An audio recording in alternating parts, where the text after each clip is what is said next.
Dalam setahun Nabi berpesta ibadat 2 kali.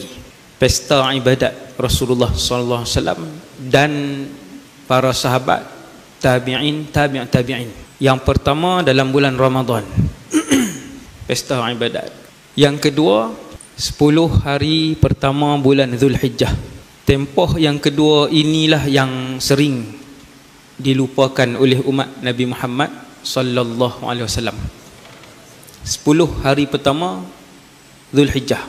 10 hari pertama Zulhijjah ini sehingga disebutkan oleh Allah Subhanahu wa taala di dalam Quran. Bismillahirrahmanirrahim. Wal fajri wa layalin ashr. Allah bersumpah demi fajar. Wal fajri itu Allah bersumpah demi fajar. Walayalin ashr, dan malam-malam yang 10. Kata para ulama tafsir, Imam Ibn Kathir, Al-Imam Ibn Abbas, Imam Mujahid,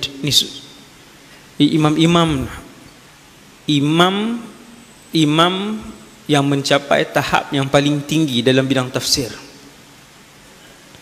Mereka sebut 10 malam yang Allah sumpah dalam surah Al-Fajr itu adalah 10 hari pertama daripada bulan Zulhijjah.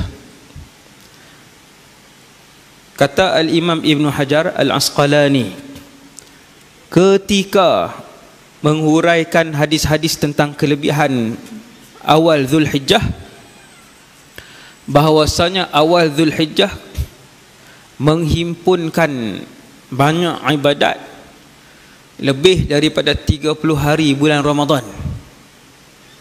Sebab dalam Ramadan ada puasa awal Zulhijjah, ada puasa sunat. Dalam Ramadan dibanyakkan zikir. Awal 10 awal Zulhijjah Nabi membanyakkan zikir. Dalam Ramadan Nabi membanyakkan qiyam. Awal 10 awal Zulhijjah Nabi membanyakkan qiyam. Akan tetapi dalam Ramadan tiada haji. Awal 10 Muharram, 10 Zulhijjah ada haji. Maka ibadat yang lebih lengkap menghimpunkan semua jenis ibadat adalah pada 10 awal Zulhijjah. Yang kita tak pernah berebut, kita tak pernah susun pun program. Tuan-tuan tahu berapa hari Nabi puasa awal Zulhijjah? 9. Maka masih lagi boleh untuk menghidupkan sunnah Nabi sallallahu alaihi wasallam yang hampir pupus, dibunuh dan mati dikeliling umat Nabi Muhammad sallallahu alaihi wasallam sendiri. Yang tu kelebihan awal Zulhijjah lah, pakat-pakat hidupkan, terutamanya puasa hari Arafah. Kalau rasa tak boleh, buat selang sehari. Kalau rasa tak boleh nak buat direct 9 hari tu, buat selang sehari. Hari pertama, hari ketiga, hari kelima, hari 7, hari ke-9. Kalau boleh lah. Hari ke-10 jangan puasa lah, haram. Hari raya. Kalau rasa tak boleh kat selang sehari pun tak boleh, Ustaz, banyak Ustaz. Kalau rasa selang sehari banyak, buat 3 hari hujung sekali. 3 hari yang hujung tu, hari ke-7, ke-8, ke-9 bulan Zulhijjah. No? 3 hari tak boleh Ustaz, banyak. Kalau rasa 3 hari pun banyak, buat sehari lah. Hari yang ke-9 lah, yang kita sebut sebagai Yaumul Arafah ataupun Yaumil Arafah. Cuma kita minta hari 9, esok nak raya haji, hari yang ke-9 tu jangan duk kalut nak buat kenduri, jangan duk kira nak buat makan dengan anak beranak, jangan duk kira nak buat rumah apa, makan ramai-ramai dengan keluarga apa, jangan. Kita minta hari tu jangan duk kalut nak makan. Hari tu puasa.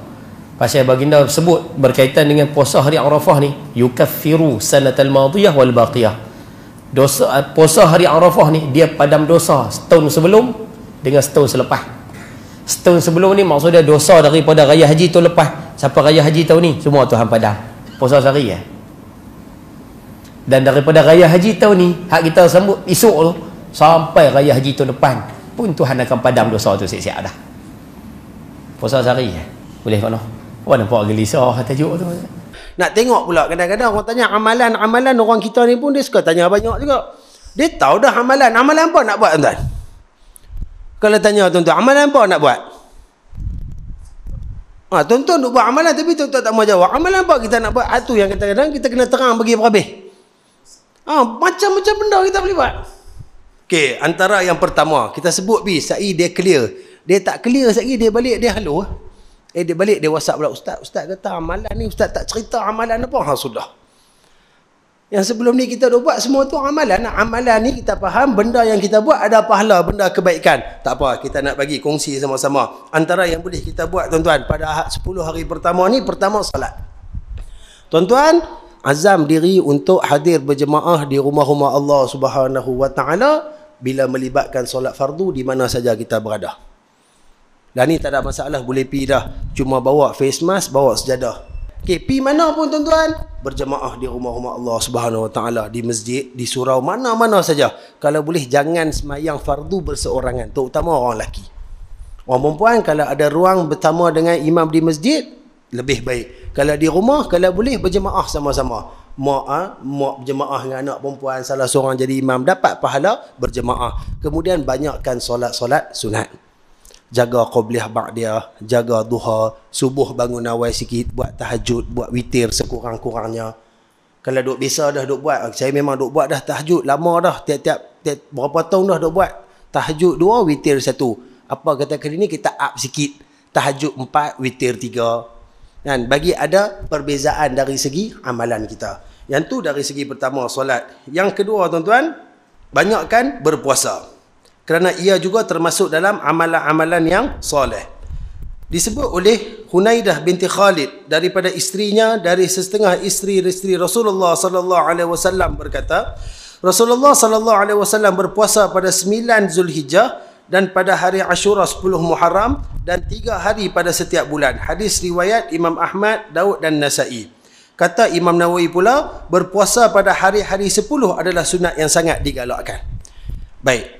Dia kadang-kadang terjadi perbalahan. Orang kata Zulhijjah ni boleh puasa kalau ada hadis Nabi puasa 9 Zulhijjah. Hak tu tak ada siapa nafi. Hadis sahih. Kan? Okey. Puasa pada hari Arafah 9 Zulhijjah. Tapi menurut An-Nawawi, kan, dalam mazhab kita, mazhab Syafi'i, disunatkan dan digalakkan kita berpuasa pada 10 hari yang pertama. Jadi silakan. Bermula pada hari Rabu ni, tuan-tuan boleh start berpuasa pada siapa yang nak berpuasa.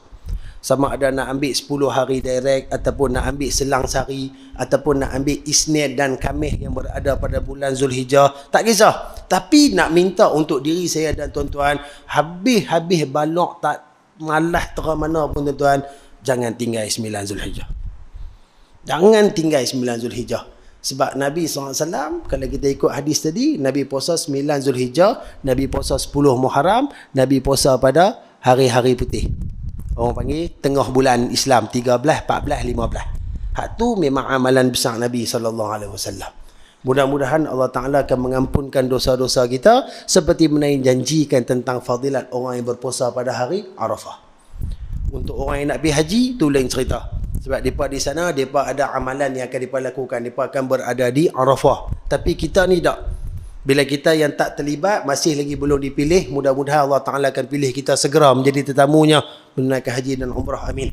Kan, kalau lepas ni kita dipilih, tak apa. Kalau tak dipilih lagi tuan-tuan, kita berada di tanah air, azam. Sekarang ni niat dah tuan-tuan untuk melakukan puasa sunat pada hari Arafah. Dan kalau boleh kita niat start hari Rabu ni nak puasa. Walaupun tak ada, aku niat ni bohong lah. Tuan-tuan, hebat umat Muhammad sallallahu alaihi wasallam atas kelebihan diberikan kepada Nabi. Niat baik kita dah ada pahala. Niat baru dapat pahala. Kalau dah buat, mudah-mudahan digandakan ganjarannya. Apa salah niat? Alah, tak payah niat Ustaz. Saya tahu saya ni macam mana. Tak apalah, kalau rasa pahala banyak tu usah duk niat. Nak suruh niat pun azam nak buat baik, apa salahnya? Niat, mudah-mudahan Allah Ta'ala akan memberikan kekuatan kepada kita untuk sama-sama melakukan. Kemudian balik pada hadis tadi tuan-tuan, banyakkan takbir, tahlil dan tahmid. Banyakkan la ilaha illallah, banyakkan kalimah Allahu Akbar, banyakkan alhamdulillah, puji-puji kepada Allah. Ini merupakan kalimah yang besar, maknanya sangat berat timbangannya di sisi Allah, disukai dan disebut selalu oleh baginda Nabi sallallahu alaihi wasallam. Kalimah yang mampu meruntuhkan ego, kalimah mampu untuk menghilangkan kesombongan, kalimah yang boleh merapatkan hubungan kita dengan Allah Subhanahu wa taala. Sebut setiap kalimah itu dengan difahami maknanya. La ilaha illallah, tiada Tuhan melainkan Allah. Maksud dia, kita mengakui dan beriman semata-mata hanya Allah satu-satunya Tuhan yang disembah. Hampa katalah apa pun, hampa buat mailah apa pun, bagi aku tak boleh jawab ke apa ke, Allah tetap Tuhan aku. Hampa suruh tunjuk bukti mana Tuhan hampa, aku tak boleh tunjuk. Yang tu hampa main pasal, tetapi aku beriman kepada Allah. Sebab itu kalimah tauhid. Itu pasport, orang kata bukan pasport, orang kata apa? Password nak masuk syurga Allah Subhanahu wa taala. Mesti dalam hati beriman, la ilaha illallah. Sesiapa yang mati dalam keadaan diri dia beriman kepada Allah, walaupun dosa dia sebanyak buih di lautan, setinggi gunung, seluas macam mana pun tuan-tuan, akhirnya pasti dia akan menjejak kaki ke dalam syurga Allah Subhanahu wa taala. Kemudian tuan-tuan, banyakkan bertakbir Allahu Akbar, membesarkan Allah, mengagungkan Allah. Tidak ada yang lebih besar, tidak ada yang lebih hebat, tak ada siapa yang mampu melawan segala kekuasaan Allah Subhanahu wa taala. Takbir itu kalau disebut kena dengan tempat dia, dia boleh menaikkan semangat kita. Naikkan semangat apa? Untuk terus berjuang di jalan Allah Subhanahu wa taala, untuk terus mendambakan diri kita menjadi hamba yang disayangi dan dicintai oleh Allah, dan juga tahmid, memuji Allah, berterima kasih atas segala pemberian Allah. Tuan-tuan, kita diuji sebelum ni lockdown, tak boleh pergi sana, tak boleh pergi sini, ada yang kena berhenti kerja, ada yang tak dapat gaji dan sebagainya. Alhamdulillah ni Allah tarik balik, Allah bagi kita nikmat. Mungkinlah orang kata lah tak sama macam dulu lah apalah, sekurang-kurang masih lagi kita boleh meneruskan kehidupan dengan penuh kecukupan oleh Allah Subhanahu wa taala. Pujilah Allah.